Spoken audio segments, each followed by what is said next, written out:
Throughout the legends of Hindu mythology, gods, demigods, humans, and demons have been cursed to punish them for their crimes and lack of self discipline. Even the king of gods, Lord Indra, was punished horrifically for his terrible crime by various other gods and sages. Lord Indra has been portrayed as a jealous, selfish, arrogant, and materialistic god throughout the numerous stories in Vedas and Puranas. Today, I'm going to tell you about a very heinous crime that Lord Indra committed and for which he was cursed for having 1,000 female genitals all over his body. Yep, you heard me right. Hello everyone! Welcome to Hinduverse. This is the channel where you can watch and listen the amazing, mystic and mythic stories as well as a lot of facts on Hinduism and other religions as well. So please do subscribe to this channel if you want to keep knowing more entertaining facts on Hinduism. Well, let's get this started. There was once a very beautiful woman named Ahilya. She was created by Lord Brahma himself out of water to break the pride of a celestial nymph named Apsara Urvasi. Urvasi is one of the most famous Apsara in Hindu mythology, whose beauty has been mentioned to be very exceptional in many scriptures. After creating Ahilya in a form of little girl, Lord Brahma requested Maharishi Gautama to take care of her until her puberty.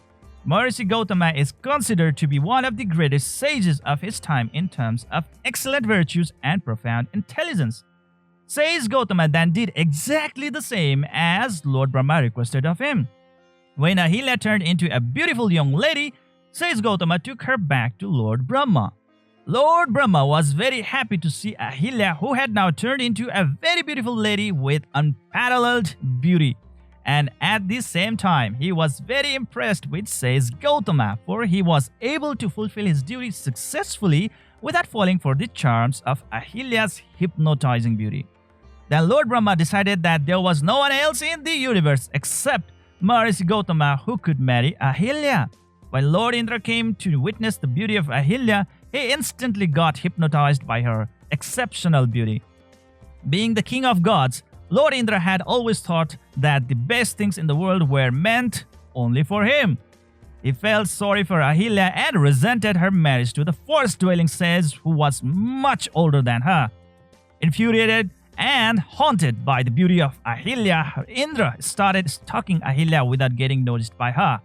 Finally, Indra came up with a plan to quench his lust for Ahilya. One day, Indra waited for Sage Gautama to leave his home.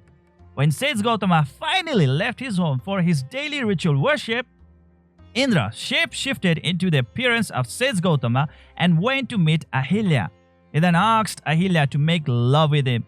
At first, Ahilya tried to refuse the proposal as the time was not right for such activity. But Indra, in form of Sage Gautama, reminded her that it was her duty to respect the wishes of her husband at any cost. Finally, Ahilya agreed and Indra made love with her. They kept on getting engaged in the act of love for a very long time. Suddenly, Indra realized that the Sage Gautama was finally back home. Indra, in haste, tried to leave the scene. When Sage Gautama saw his doppelganger, he instantly realized that it was Indra, and with his divine knowledge, he came to know about everything that happened between Indra and Ahilya. Enraged, Sage Gautama cursed sneaky Indra, saying, "Halt, O Indra! Let me grant you what you seek above all else. May your whole body be covered with what you seek, and furthermore, may you lose what is needed to unite with it." Immediately after the invocation of the curse by Maharishi Gautama, Indra developed 1,000 vulvae, covering his whole body, and also lost his genital in the process. Indra was severely terrified and shocked with this horrific curse that would certainly end his all glory and fame. He immediately kneeled and asked for forgiveness from Maharishi Gautama.